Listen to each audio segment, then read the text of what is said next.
Lalu beliau bilang, Ustaz, saya sering dengar ceramah Ustaz di Radio Roja dan saya tahu hukum kerja di pajak dan di bea cukai. Ustaz, silahkan ceramahi mereka. Saya ceramahi, tapi tolong jaga keselamatan saya. Insya Allah Ustaz. Saya katakan kepada mereka bahwa Rasulullah Sallallahu Alaihi Wasallam bersabda, La yadkhulul jannata sahibu maksid. Tidak akan masuk surga penarik pajak. Lalu setelah seminar, para karyawan yang hadir, Ustaz, Pak, kita resign. Pak, kita resign. Pak, kita resign. Kenapa presidennya? Ya, saya tahu, saya juga bareng kalian mau resign.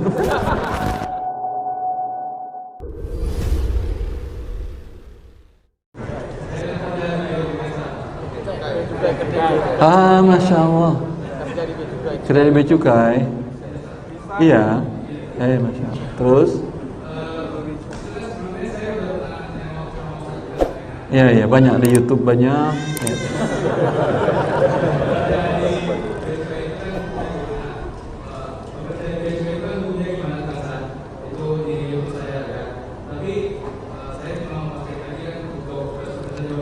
Langsung ke orangnya bagaimana gitu ya. Kalau di YouTube-nya udah jelas bahwa nggak masuk surga kata Rasulullah. Allah barik fiik ya. Anda dari stand dulu. Dari stand Jakarta. Allah barik fiik. Ini sering saya sampaikan. Ya, bahkan saya diminta oleh Dr. Daeng Muhammad Nazir, beliau kepala pengawas pajak nasional, langsung di bawah menteri, karena menteri itu ada kelas dia waktu di Amerika, ada kelas dia ngambil program S3 di Amerika waktu itu, dulu menteri yang sebelumnya Bambang. Lalu beliau bilang, Ustaz, saya sering dengar ceramah Ustaz di Radio Roja dan saya tahu hukum kerja di pajak dan di bea cukai. Tapi tentu nggak mungkin saya bilang ke bawahan saya. Ustaz aja yang bilang, boleh nggak? Boleh.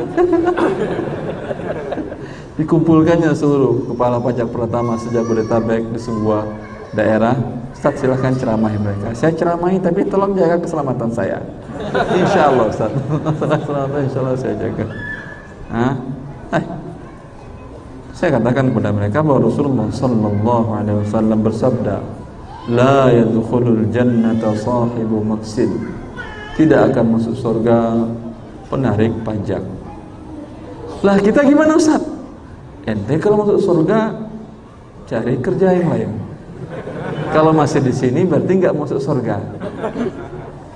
Padahal kasihan mereka yang di situ anak-anak pintar. Jadi di bagian keuangan negara kita, saya sering di Kementerian Keuangan berikan pelatihan. Ya, mereka mau aja. Saya bilang riba mau, mereka bilang haram, mereka mau aja, diundangnya juga. Alhamdulillah. Jadi karena mereka tahu mana yang benar dan mana yang tidak. Dan ini jelas kezaliman dari Pak. Silahkan antum rekam nggak apa-apa, sampaikan ke atas lebih bagus. Agar mereka bareng-bareng resign.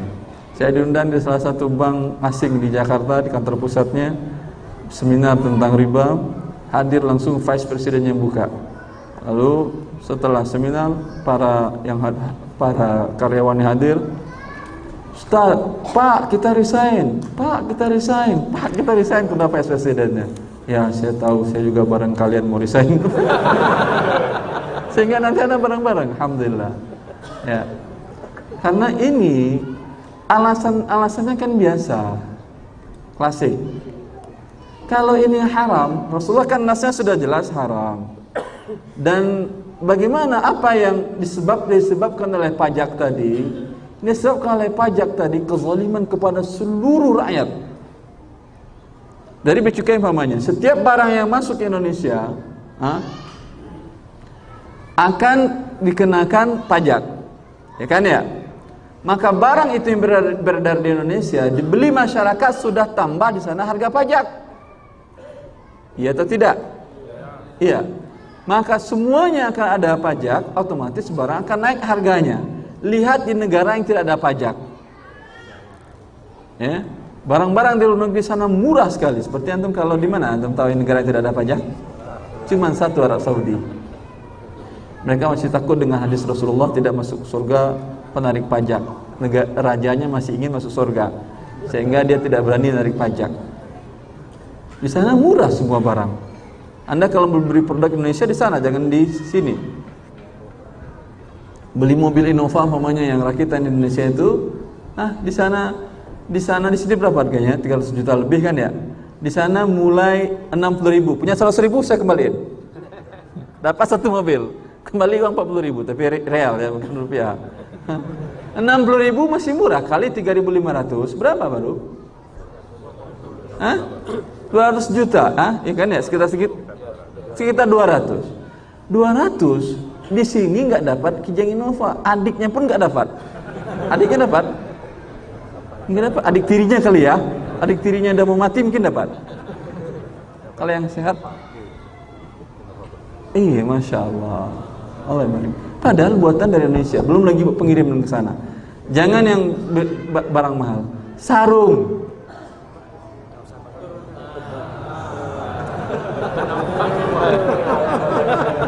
Mereka yang ingin pajak lihat ini.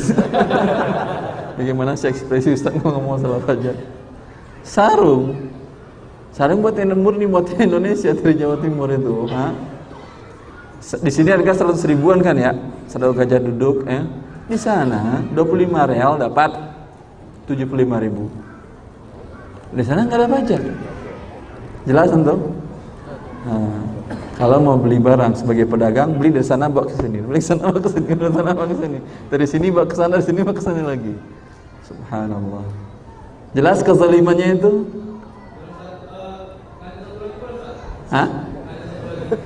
Boleh. Original tapi black market itu black market, jadi barang tapi original. Black market itu artinya nggak bayar pajak kan ya? Original itu hukumnya adalah barang original tapi dia nggak bayar pajak.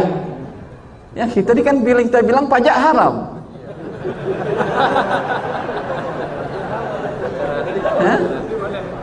Kenapa ada black market? Karena adanya pajak yang haram. Coba tidak ada pajak yang haram, semuanya white market.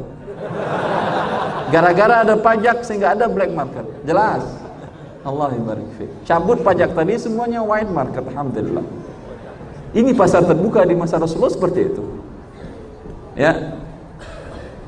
Umar pernah menerapkan pajak. Tapi kenapa beliau terapkan pajak? Karena orang-orang kafir pedagang muslim mereka tarik pajak. Setiap pedagang muslim masuk ke kota-kota non-muslim bawa barang dagangan, mereka tarik pajak. Maka Umar melakukan muamalah bil mathal, siapa dari pedagang negara kafir tadi yang masuk sini bayar pajak, tapi yang muslim tidak bayar pajak. Kalau pajak yang ada sekarang, mau muslim, mau kafir, mau apa lagi, bayar semuanya, itu tidak. Jangan bilang Umar pernah menerapkan. Baik. Semoga Allah membantu Anda untuk bertobat ya. Memang berat. Posisi nyaman, posisi empuk, kemudian harus mulai mencari nafkah dari nol, berat sekali. Tapi bagi orang yang mencari kemudahan akhirat Allah sangat mudah bagi dia.